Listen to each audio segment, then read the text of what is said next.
todo lo largo del siglo XIX. La rebelión de los desposeídos, que arranca desde las expresiones irracionales, como la destrucción de las máquinas en Inglaterra, como los socialismos utópicos, como la participación de la Iglesia, por ejemplo, que desde un punto de vista caritativo intenta remediar la inmensa miseria de las grandes masas, pero se producen también los fenómenos revolucionarios, son típicamente revolucionarios, la anarquía con Bakunin y el fenómeno marxista. Esto, ¿qué momento, en mi opinión, tiene una expresión apasionante que nos sirve para explicar lo que ha ocurrido ahora? 1870 o 1872, Congreso de Gotha, que crea el Partido Obrero Socialdemócrata Alemán. Lasalle pronuncia un discurso esencial en la historia política europea, dirigido a los delegados, porque se fusionaban dos partidos, de los delegados de los dos partidos, que le dice lo siguiente, dirigiéndose a los trabajadores: el Estado no nos pertenece a nosotros, porque él era un revolucionario pero procedente de la clase burguesa, no nos pertenece a nosotros, los privilegiados. El Estado os pertenece a vosotros, los desposeídos, que sois la inmensa mayoría de la población. Y no es necesario hacer una revolución, basta con que conquistemos opinión pública, prensa, partido. Y eso, o sea, crear un partido obrero frente a los partidos de notables, que eran reuniones de notables, de propietarios poderosos que se reunían en el café, el partido organizado, disciplinado, con caja de resistencia, con sus dirigentes liberados, al mismo tiempo conquistar, como somos la mayoría, la opinión pública y conquistar el derecho de sufragio. Si conquistamos esto, decía Lasalle, pasamos del capitalismo al socialismo sin revolución cruenta. Y esa ha sido la historia del siglo XX. Porque ¿qué ocurre? Que efectivamente la clase obrera se integra en el poder. ¿Qué ocurre a partir de la Segunda Guerra Mundial? Por el peligro comunista, que desde el punto de vista marxista es perfecto lo que ocurre. Sabéis que la dialéctica marxista es tesis, la tesis genera una antítesis y la lucha entre tesis y antítesis genera una síntesis. Realmente el marxismo-leninismo, el marxismo no ha sido derrotado. Lo que vivimos es una sociedad paradójicamente marxista. Es decir, lo que ha ocurrido en la Segunda Guerra Mundial es que para evitar el peligro comunista, unas economías potentes que nacen de la destrucción de la Segunda Guerra Mundial están en condiciones, tanto ideológicamente como económicamente, de integrar a la clase obrera. De ahí la fuerza de los partidos socialdemócratas europeos a todo lo largo del siglo XX. La síntesis marxista se hizo en Europa, no una síntesis perfecta. ¿Pero en base a qué? A un mecanismo que se llamaba el mecanismo de representación. ¿Qué es la representación? Para los teóricos de la ciencia política, representar es hacer presente, representar es hacer presente, actuar lo que no lo está. ¿Qué es la representación parlamentaria? Es el mecanismo porque se hace presente en el Parlamento lo que a simple vista no está, que es la inmensa mayoría de la población. Y eso se convirtió efectivamente en el Dios perfecto. Ya era perfecto Dios, ya era perfecto. Las mejores inteligencias, tanto de la clase obrera como de la burguesía, estaban presentes mediante la representación. Esa ha sido nuestra historia. ¿Qué es lo que está ocurriendo actualmente? Y termino el hilo del discurso que enlaza con el título de la conferencia, Política y Sociedad de Masa. Hemos llegado a un momento en que la inmensa mayoría de la población no acepta la representación. ¿Y por qué no acepta la representación? Porque la técnica de la representación partía de un fenómeno esencial que tanto la mayoría de la burguesía como la clase obrera no se consideraba capacitada individualmente para dar leyes a la ciudad, o para, en definitiva, en plan vulgar, gobernar, y acudía a los representantes e introducía una relación de carácter divino, de carácter sagrado a la representación. Jean Jaurès, el gran dirigente obrero francés. Jean Jaurès no era Jean Jaurès. Jean Jaurès ha sido una figura que ha pasado en la historia de Francia. Lo mataron, como a todos muchas veces, como a todos los grandes representantes. Lo mataron porque Jean Jaurès estaba en contra de como sabéis, de la Primera Guerra Mundial, y en el movimiento belicista de Francia hace que unos sicarios lo asesinen. Lenin, por ejemplo, o los individuos, los mencheviques y bolcheviques que participan en los finales momentos revolucionarios en representación de la clase obrera, ¿eran simplemente Lenin, Trotsky, Bukharin, Kamenev, Zinoviev? No, eran individuos mitificados.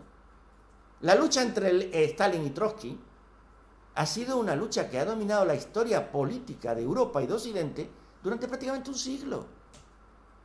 Y decir Trotsky era no decir un individuo de carne y hueso que tuvo una relación amorosa con Frida Kahlo, que escribió en contra de Stalin. No, Trotsky era un símbolo.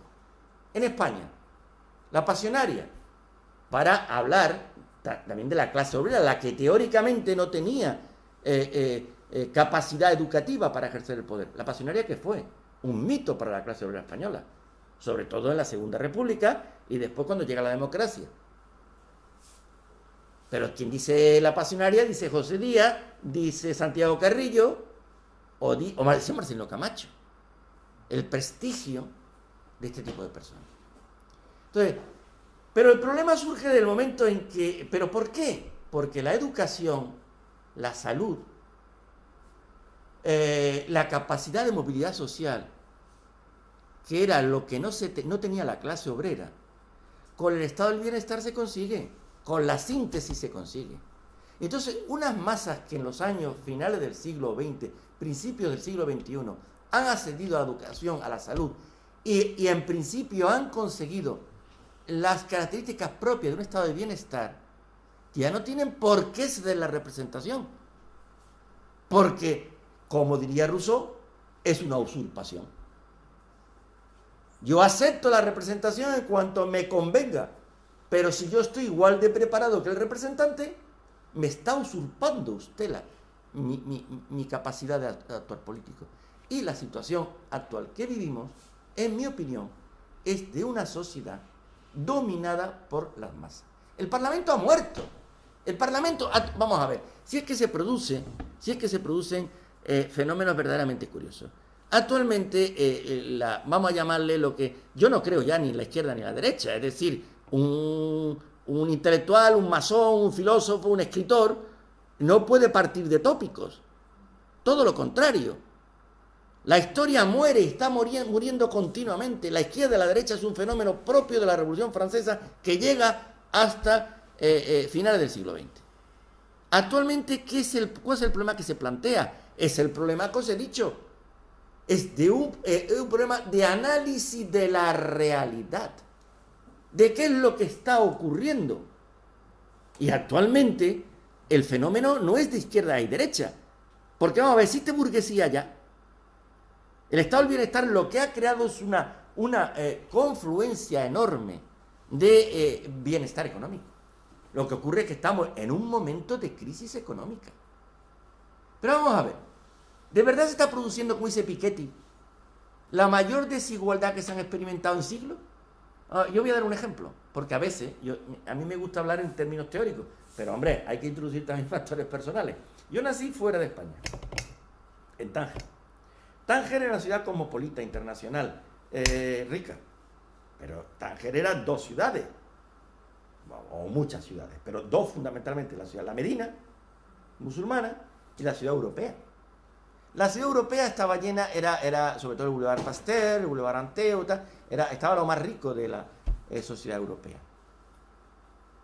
Gente muy preparada, con mucho dinero, era además la ciudad del arte, la ciudad de los espías, la ciudad de los intelectuales norteamericanos, y por allí los niños pues paseábamos con nuestros padres. Y nunca me olvidaré de que un día, yo tendría 5 o 6 años, algo tropezó conmigo en las piernas. Miré hacia el suelo y un hombre, reptando como si fuera una serpiente, tenía 2 tacos de madera, uno en una mano y otro. La miseria era medieval. Las personas con problemas de movilidad reptaban por las calles. Hoy vamos a Marruecos. Marruecos no es una ciudad pobre, se dice. Sin embargo, una sociedad de clases medias pobres, pero clases medias. ¿Cómo es posible? ¿Dónde está ese nivel de absoluta injusticia y desigualdad que vive el mundo? España.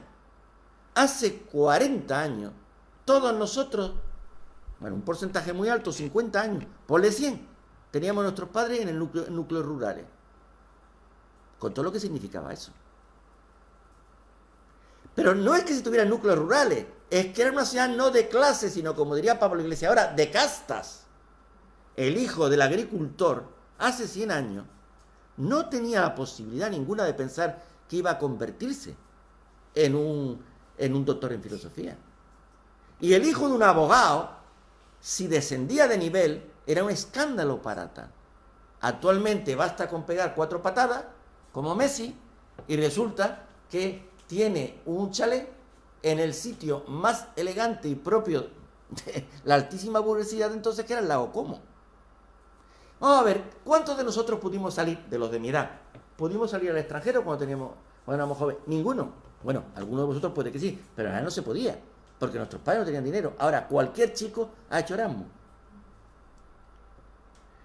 ¿Por qué digo esto? Porque claro que hay injusticia.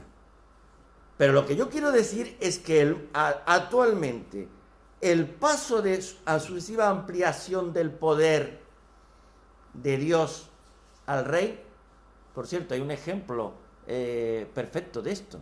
¿Sabéis el rey de Francia? Por la historia francesa. A los franceses les gusta tanto su historia que todos somos afrancesados. La historia de Francia, los reyes como eran coronados en Francia, hasta el propio Luis XVI. Había una iglesia, ¿sabes? La iglesia de Saint-Denis, donde estaba la Santa Ampolla. La Santa Ampolla era una ampolla con un bálsamo que era con el se ungía al rey. Cuando se ungía al rey en el momento de coronación, el rey tenía capacidad de curar enfermedades, pero una en especial, la escrófula. Y en la realidad, tú haces un estudio de la historia francesa de la época, y el hombre curaba la escrófula. ¿Cómo lo curaba? ¿Cómo? Pero es que la ciencia es siempre limitada. Sí, conocemos la ciencia va avanzando de pasito en pasito. Muy probablemente el rey es verdad que curaba la escrófula. ¿Por qué? Por percepción, por hipnosis, por sugestión, pero lo curaba. Entonces, el poder de la monarquía era porque estaba ungida por Dios. Por tanto, las revoluciones burguesas implicaron una revolución total. Después se producen los fenómenos que he ido diciendo, hasta que actualmente las masas tienen el poder. De hecho, jurídicamente no lo tienen, porque constitucionalmente no lo tienen y sigue existiendo parlamento. Pero ¿qué característica tienen los parlamentos actuales? Es otra de las grandes contradicciones. El pueblo, las masas, te dicen en España, por ejemplo, es que son analfabetos o son tontos. Claro, yo desde luego creo que en gran parte un desastre es lo que hay. Pero tú dices, ¿quién es la responsabilidad? No es que son privilegiados, pero ¿quién es la responsabilidad? Cada sociedad, no es necesario ser marxista, pero yo tuve una formación marxista. Cada superestructura ideológica es producto de una infraestructura. Una sociedad a nivel ideológico, a nivel político, no es más consecuencia que lo que es a su propio nivel. Como decía Ortega y Gasset de los años 20 en la España invertebrada, qué casualidad que todos los políticos en España sean mal vistos. Si fuera un país en que los fontaneros arreglaran los grifos, los abogados llevaran bien los pleitos y los médicos curaran a los enfermos, pero en un país que los fontaneros cobran en negro, bueno, eso ya lo digo ahora porque entonces no sabían lo que era el negro. Bueno, destrozan el grifo, los médicos matan a los enfermos y los abogados se quedan con el dinero del cliente, qué casualidad que sean los políticos. Si tenemos los políticos que tenemos, es porque los estamos eligiendo permanentemente nosotros. Y además, sobre todo por una cosa esencial. Porque qué persona de cierta categoría, tanto de la clase obrera como de mayor nivel, va a dedicarse a la política. La política actualmente, el aliado típico de la sociedad de masas, ¿cuál es? Los medios de comunicación. Los medios de comunicación nacen con la Ilustración como una manera de propiciar el debate, de que el dios de la ciudad, el Parlamento, mediante el debate, tanto en sede parlamentaria como fuera, creara las leyes. Así surge la libertad de información, que fue una gran conquista. Pero actualmente, ¿para qué sirve la libertad de información? La libertad de información se ha convertido en un instrumento para la destrucción de cualquiera que se mueve. Vamos a ver, Nelson Mandela, probablemente en el siglo XX ha sido la personalidad, bueno, eso todo en la vida es relativo, pero a nivel público, la personalidad a la que más puede agradecer Occidente y el mundo. Es decir, fue una personalidad de tal característica que consiguió cargarse la apartheid prácticamente en gran parte gracias a su personalidad, sin violencia, y de una humanidad extraordinaria. ¿Por qué se está conociendo la personalidad de Mandela para los jóvenes? Simplemente porque lo que sale en la prensa es que las dos mujeres y todos los hijos de uno se están dedicando a repartirse la herencia. Entonces nadie se acuerda de lo que fue Mandela. Bueno, allí sí, en Sudáfrica sí. Al final de cuentas, Einstein, por ejemplo. ¿Qué es lo que sale de Einstein cuando tú en internet pones Einstein? Que abandonó a sus hijos. ¿Qué es lo que sale de Clapton? Que fue, evidentemente parece que fue un buen político, Mónica Lewinsky. ¿Qué sirve entonces los medios de comunicación? Los medios de comunicación lo que tienden es a un proceso de creación de fama para inmediatamente la destrucción.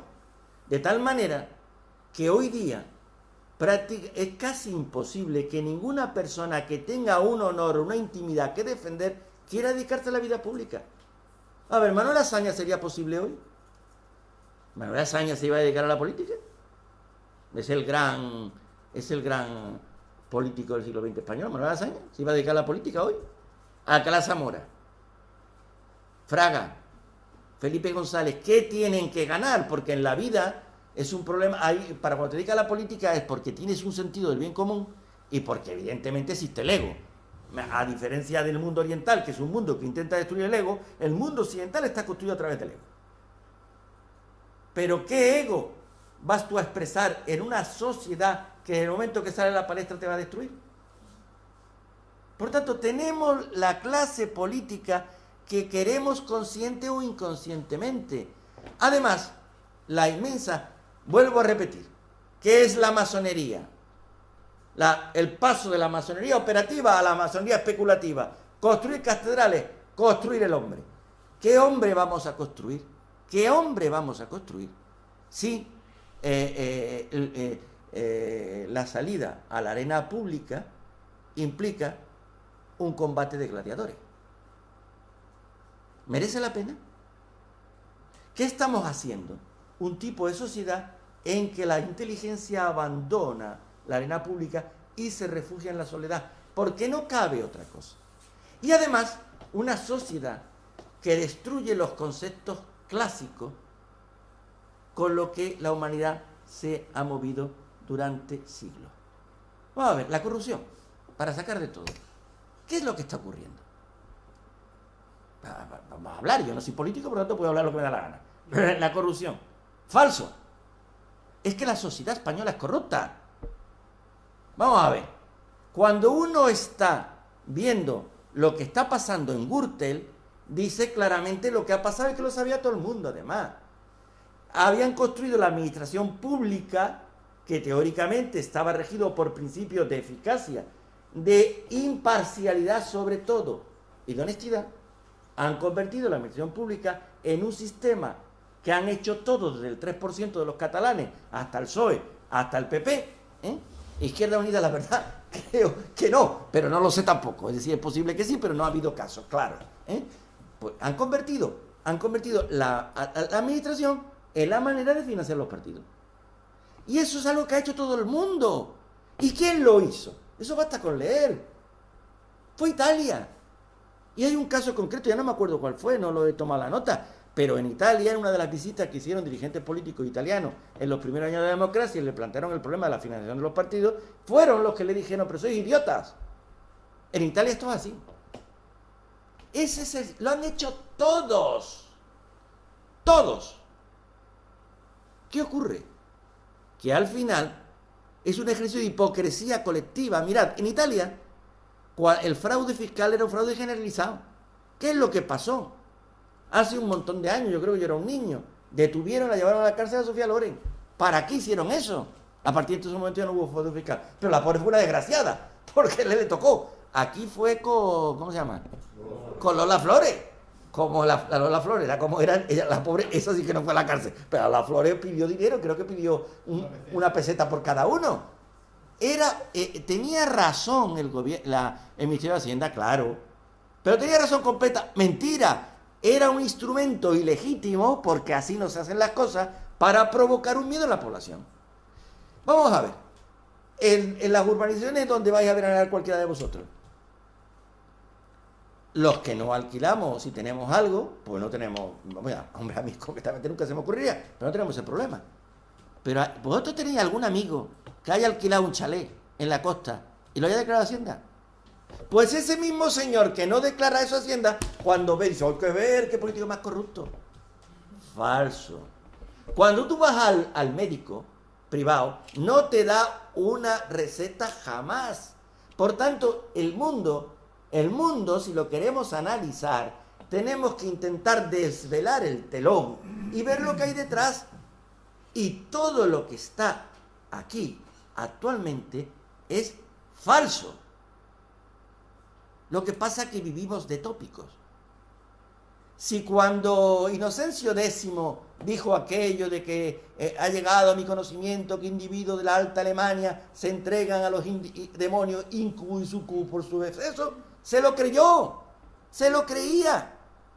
Poco después se publica el Malleus Maleficarum, que era una obra escrita por los dos grandes intelectuales de la época alemana, Kramer y Sprenger. Era martillo de bruja. Y ahí señalaba las características de las brujas. Dice, pero este loco, ¿y cómo lo hacían? No, eran dos intelectuales, ¿eh? Y ellos señalaron las características para poder perseguir a las brujas. Y nadie se lo discutió. Nadie se lo discutió. Nosotros, cada momento histórico vive de falsedades. Vamos a ver, aquí quién era demócrata en España en el año 77. Vamos a ver, de verdad. En Sevilla. Si aquí hubiera habido un referéndum en España, hubiera ganado Franco, salvo en el País Vasco. Y dudo si en Cataluña. Yo creo que en Cataluña también no hubiera ganado. ¿Y ahora qué? Nadie era franquista. Nadie. Aquí todos hemos sido demócratas. Yo estuve en la cárcel. Vamos, y en la cárcel me pasa a mí que lo que estábamos 4. Hombre, en otro sitio había más. Por lo tanto, la exposición a la que he venido a hacer aquí. La historia es un proceso que desde el punto de vista político va de Dios al rey, del rey a la burguesía, de la burguesía hacia la generalidad de la ciudadanía a partir de la lucha obrera en el siglo XIX y el siglo XX, y un momento culminante que llega con el estado del bienestar. Se produce una crisis económica que hace estallar lo que estaba latente, que ya la representación deja de ser necesaria, porque hoy el porcentaje de alfabetización es en España prácticamente absoluto, mientras que tanto en España como en los países europeos menos, el porcentaje de alfabetización efectivo, no solamente el saber leer, sino saber comprender, era mínimo, y como ya nadie quiere que otro actúe por sí, pues se produce la rebelión contra la representación. Y entonces el Parlamento ha muerto. Todo esto que estamos viendo es una situación de destrucción política. Estamos ante una nueva situación. Esto puede llevar a un problema, porque puede llevar a decir, es que usted es un elitista. Porque claro, uno de los grandes teóricos sobre las masas fue Ortega. Ortega fue un genio.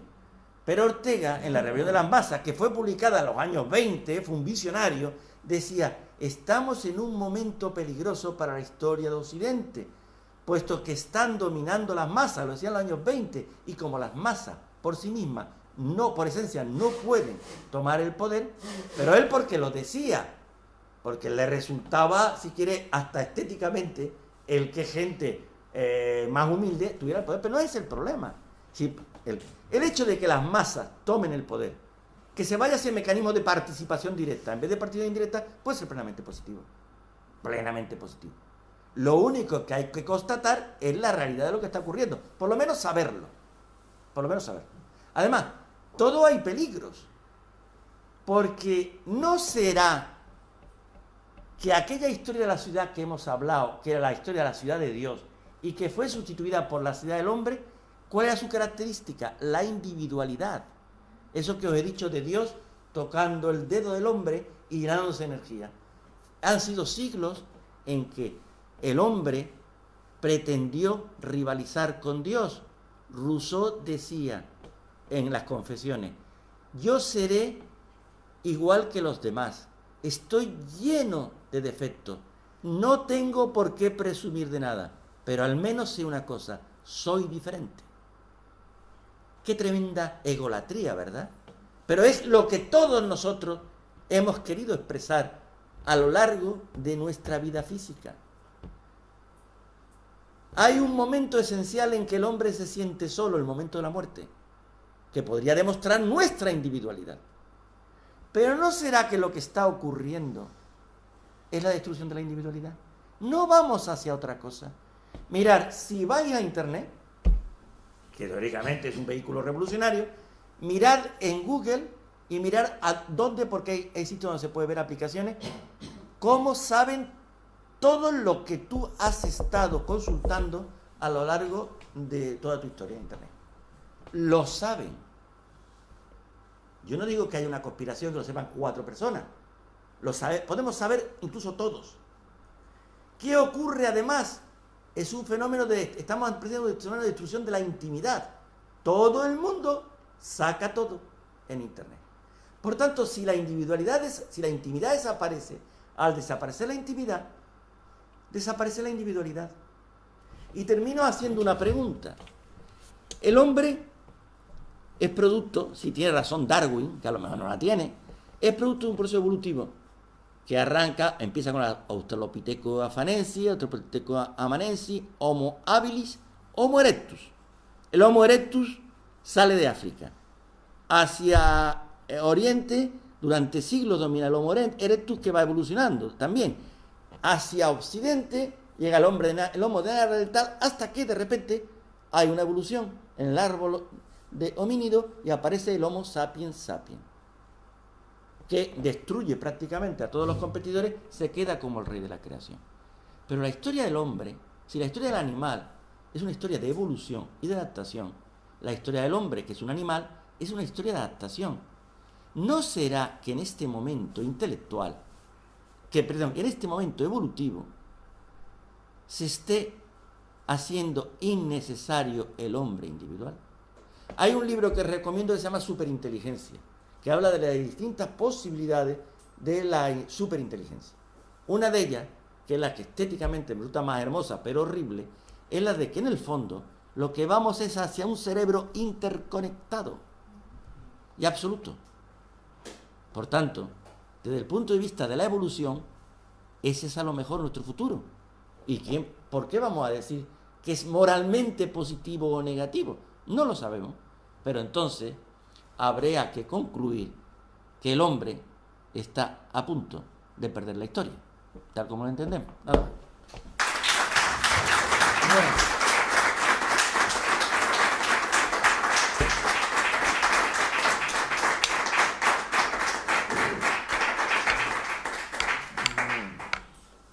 Pues ahora, si queréis, podemos hacer las preguntas que tenemos oportunas. Si alguien se arranca. Yo quería hacerte una pregunta. Sí. Ha explicado claramente cuál es la historia de la estructura y la realidad social en la que nos encontramos. Pero, ¿cómo ves el futuro social? Esa superinteligencia, ¿cómo se plasmaría eso dentro de una realidad social con una estructura política, ético-política, que tendría que haber? Y de otra parte, todos estos movimientos globales, en un mundo global, asiáticos y africanos que vienen a Europa, ¿cómo condiciona todo eso de cara al futuro? Claro, es la pregunta, por ahí va a terminar yo, ha estado fantástico, sí. Porque claro, todo esto tiene un inconveniente, vamos a ver.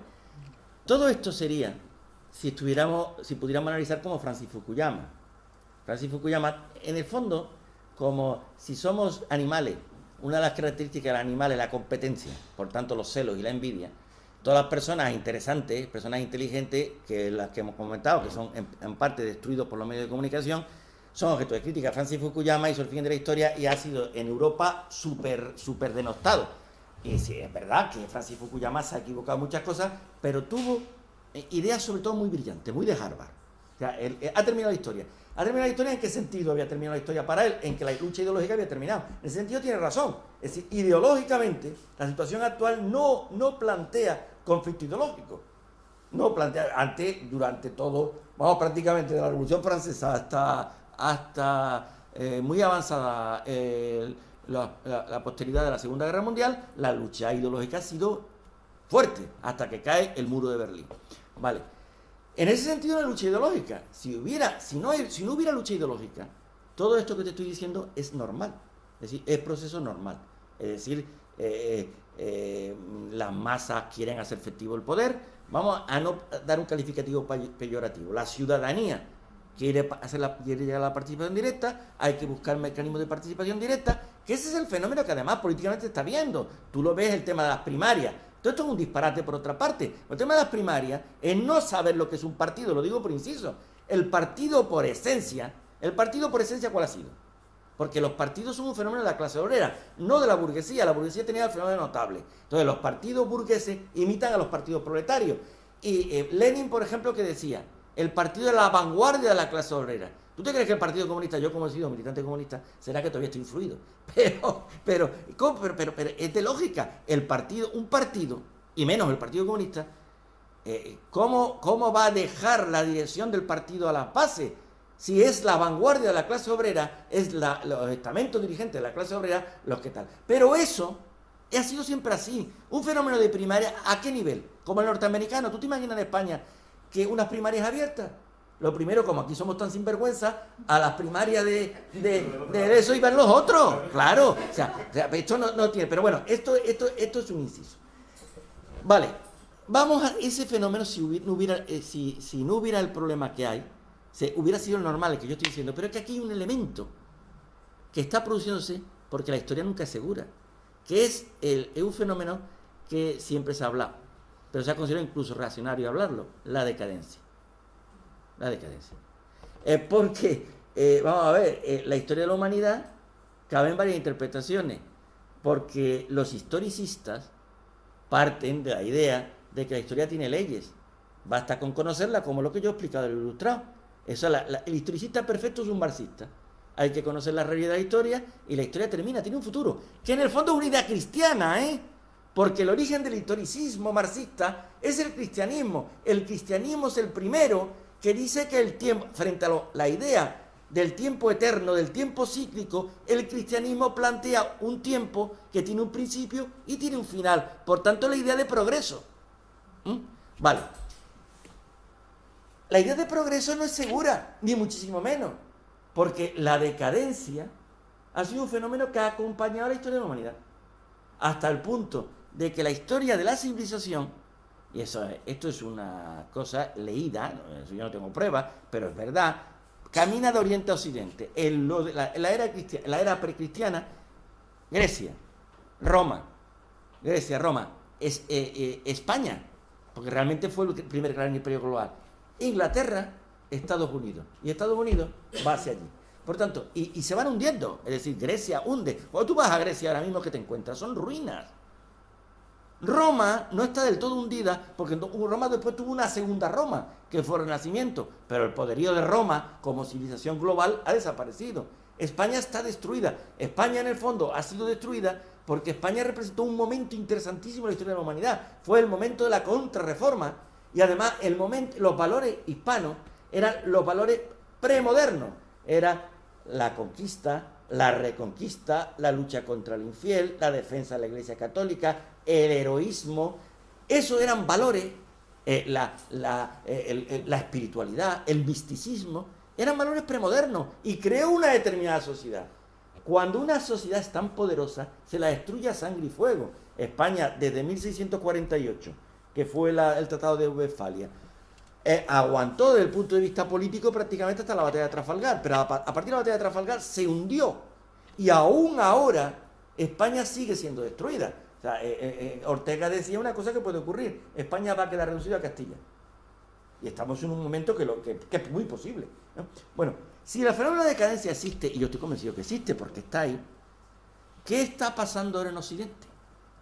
Porque Alexis de Tocqueville, uno de los pensadores que ahora están totalmente de actualidad, y que era un genio, dijo una cosa: ¿cómo se mide la fortaleza de una civilización? Por su crecimiento demográfico. Cuando no hay crecimiento demográfico, esa civilización pierde vitalidad y se hunde. Y lo que está ocurriendo en Occidente actualmente es que no crece.